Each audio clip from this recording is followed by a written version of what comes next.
Ashley Hickson-Lovence was born in Hackney. He is a former football referee and secondary school English teacher, and is currently completing his PhD in creative and critical writing at the University of East Anglia. And his book, The 392, is absolutely fucking amazing. Please welcome Ashley to the stage. Yeah, soak it up. Enjoy it, it's so well deserved. I want to kick things off by asking you about your ideas and intentions for the book. Was it always so fully formed and specific in terms of ideas, or did it take time for you to hone in on this particular narrative? So initially I had this idea because I saw quite a fashionable young bus driver in Islington, and I was like, I never see a fashionable young bus driver. And I wrote a few lines about her on my phone, and then I remember showing it. I've written about sort of 2 A4 sides, and I remember showing it to my top set Year 9 class when I worked at St Martin's, pick up the St Martin's crew, and they were like, "So this is pretty boring." So I knew I had an idea, but I knew it wasn't fully developed and fully fledged, and I knew I needed more characters, and I knew I couldn't just speak from this bus driver's perspective. I had to speak from other people's perspective. Well, you do that really, really brilliantly. Yes, thank you. But yeah, it was very important for me that every chapter alluded to this man at the front in some way and kept that tension throughout. I think this is perhaps a book that you could read in one go if you really wanted to, because it's really pacey, and that story is the threat of terrorism is that constant spine throughout this novel. So it always goes back to it.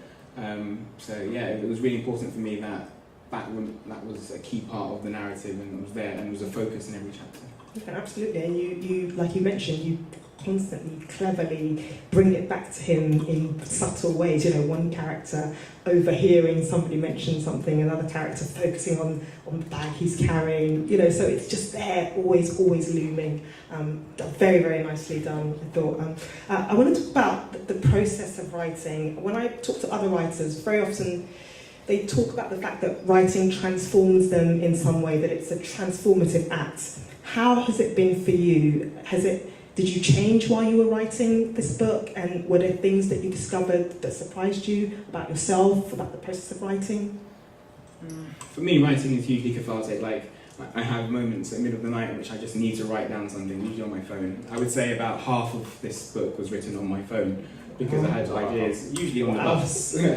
Usually on the bus I'll just write down something that I've heard and write it on my phone, and that eventually would go onto my Mac so that I could edit it. But yeah, did I learn anything about myself? I suppose that, the element of resilience that J.J. Bowler talks about.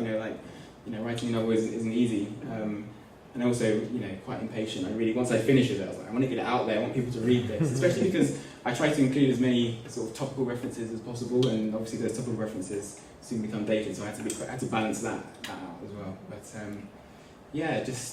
I think I'm in a better position I'm at the moment writing book 2, and I think I'm in a better position.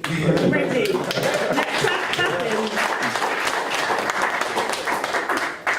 Yeah, I've definitely learned about the craft and just too much. Yeah, I don't know. It can be an overwhelming experience to write the first one. So the fact that you've just gone on already, you're kind of knee deep in that, is hugely encouraging. So well done for that. This one really feels a bit harder though somehow. I don't know. Maybe is book 2 always hard? They're all hard. Okay. I'll tell you that now. Okay, cheers. Okay. But they're all rewarding as well. So and the good news, I think Own It sold out of the first print run. Already sold out.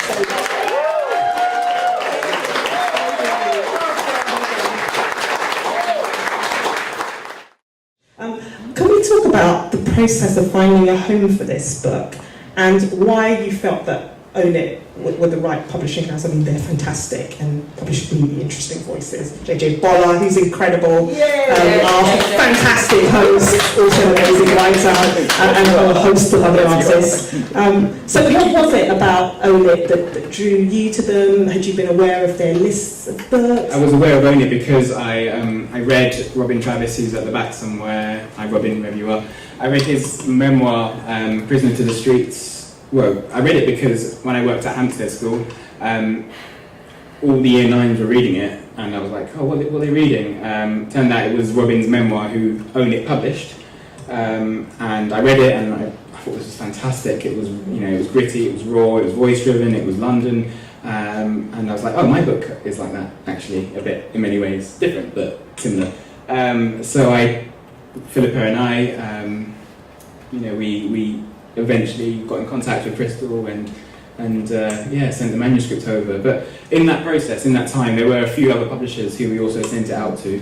Not many, but a few. And their reactions were very, very good. Their reactions were very, very good, and it was very, very pleasing. But I think Own It are the perfect partnership for it, to be honest.